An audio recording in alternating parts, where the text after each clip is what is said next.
नमस्कार मंडळी. मराठी चित्रपटसृष्टीतील काही चित्रपट असे असतात की ते विसरणे अशक्य. त्यातीलच एक चित्रपट म्हणजेच माहेरची साडी. आजही मोठ्या प्रेमाने आणि आपुलकीने हा चित्रपट पाहिला जातो. चित्रपटातील सगळेच कलाकार एक से बढ़कर एक होते. अलका कुबल, उषा नाडकर्णी, रमेश भाटकर तसेच आशालता वाबगावकर. परंतु या चित्रपटातून प्रसिद्ध झालेली एका ज्येष्ठ मराठी अभिनेत्रीचे दुःखद निधन झालं आहे. त्यांचं निधन कधी झालं आणि कशामुळे झालं हे अद्यापही काही चाहत्यांना ठाऊक नाही. तर जाणून घेऊ संपूर्ण माहिती.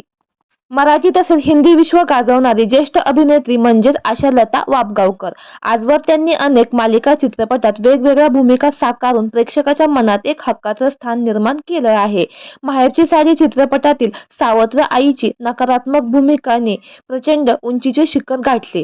काळूबाईच्या नावानं चांग भलं या मालिकेच्या चित्रीकरणाच्या वेळी त्यांनी अखेरचा श्वास घेतला. त्यांना कोरोनाची लागण झाली होती. त्यांना श्वास घेण्यास देखील त्रास होऊ लागला. उपचारादरम्यानच वयाच्या 79व्या वर्षी त्यांनी अखेरचा श्वास घेतला. चित्रपटातील सावत्र मुलगी आणि त्यांनी मानलेली मुलगी अलका कुबल यांनी त्यांचा अंतिम विधी देखील केला.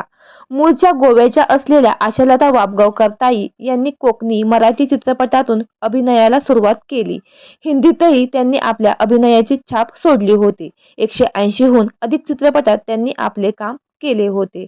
तर मंडळी, आपल्या चॅनेलच्या परिवारातर्फे आशालता ताई वाबगावकर यांना भावपूर्ण श्रद्धांजली. धन्यवाद.